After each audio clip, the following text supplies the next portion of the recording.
আজ এমন একটি বিষয় নিয়ে আলোচনা করব যা আমাদের দেশে খুব একটা আলোচনা হয় না। আলোচনাটা হলো বাংলাদেশ জাতীয়বাদী ছাত্র দল তাদের সভাপতিকে নিয়ে আলোচনা করবো। এই একটা কারণ, অনেকগুলো কারণ আছে, তার ভিতরে করব এই ছাত্র দলের সভাপতি ভদ্রলোককে তিনি যখন কোথাও বক্তৃতা দেন, কোন টিভি চ্যানেলে বক্তৃতা দেন, সেখানে কমেন্ট বক্সে অসংখ্য মানুষ তাকে আদু ভাই বলে।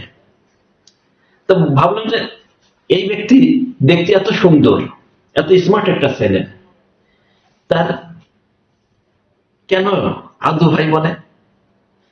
পরে তার একটা সার্চ করতে দেখলাম যে সে 86 সালে তার জন্ম। 86 সাল থেকে যদি 24 হিসাব করা হয় তাহলে দেখা যাচ্ছে তার বয়স 38 বছরের মতো। এখন 38 বছর বয়স, সে এই বয়সে ছাত্র দলের সভাপতি।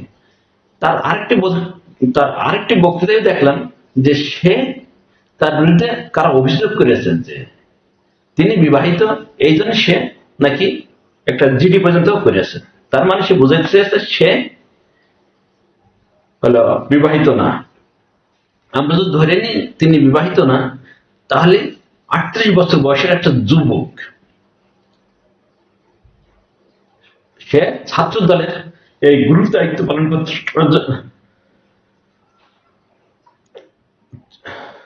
ছাত্র দলের এই গুরুত্বপূর্ণ দায়িত্ব পালন করার জন্য সে বিয়ে শাদী পর্যন্ত করতে পারছে না। ব্যাপারটা তাই নাকি? যদি এই ভদ্রলোক বিয়ে না করতে পারে, একজন সুস্থ সবল মানুষ, তাহলে তো সমস্যা। আপনারা কি মনে করেন?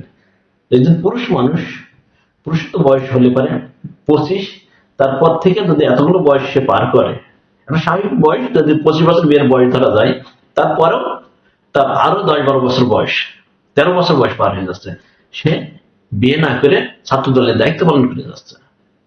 তো এটা একটি তার সমস্যা না? কারণ এটা যুবক মানুষের তো যৌবনের চাহিদা থাকে। ডাক্তার কি বলে? ডাক্তারের একটি আলোচনা শুনছিলাম যে একজন পুরুষ মানুষ যদি তার এই চাহিদা না থাকে, সে যদি বলে আমি আর এই ধরনের কোনো নেই, আমি সব ঠিক আছে, তাহলে বুঝতে হবে তার ডাক্তার দেখানো উচিত। আমি মনে করি ছাত্র দলের এই যে সভাপতি 38টা বছর যে পার করে ফেললো, তার এখনো ছাত্রত্ব শেষ হয়েছে কিনা জানি না, কিন্তু ছাত্র দলের দায়িত্ব তার এখনো পালন করতে হবে। তো পালন করতে গিয়ে তার আরো 2-4 বছর চলে যাবে, তাহলে তখন সে যখন বিয়ে করবে তার বয়স 40 পার হয়ে যাবে, তারও বেশি হয়ে যাবে। কাগজপত্র অনুযায়ী যদি 38 হয়, তাহলে এবারে একটা সময় তো আমাদের দেশে ছিল যে কাগজপত্র একটু বয়স কমাই দেয়, আরো 2 বছর প্লাস করে যদি 40 যায়, তাহলে তার 42 হলো, তখন সে বিয়ে শাদী করে সেই বয়সে তার বাচ্চা লালন পালন কখন করবে? এটা একটা দিক। আর এই যে একটা যুবক ছেলে বিয়ে করবে, ছাত্র দলের দায়িত্ব পালন করে সমস্যাটা কি? আমাদের দেশে অনেক দলগুলো এই ধরনের একটা চরিত্র তৈরি করেছে যে বিয়ে করলে পরে সেই দলের ছাত্রদের দায়িত্ব পালন করা যাবে না। এটা যেমন বিএনপি করেছে, আওয়ামী লীগের ভিতরে আছে কিনা জানি না, ছাত্র শিবির তাদের মনে হয় এই সমস্যা আছে। যাই হোক, সম্পূর্ণভাবে ছাত্রদের বিয়ে করলে পরে বিয়ের পরে এই দায়িত্ব পালন করলে সমস্যা কি?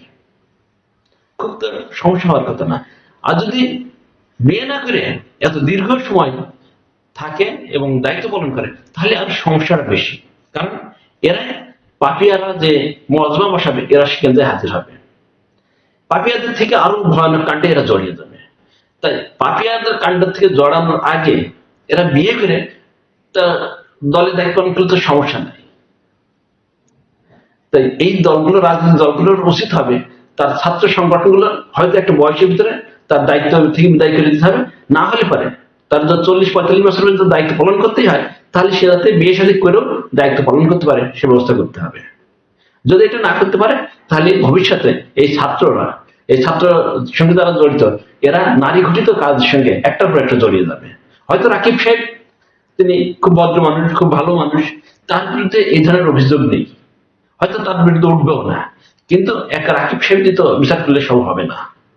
এমন অসংখ্য জেলায় সভাপতি আছে, সেক্রেটারি আছে, তারা হয়তো বিয়ে করেনি, কিন্তু তারা তো এই ধরনের অপরাধে জড়িয়ে যেতে পারে।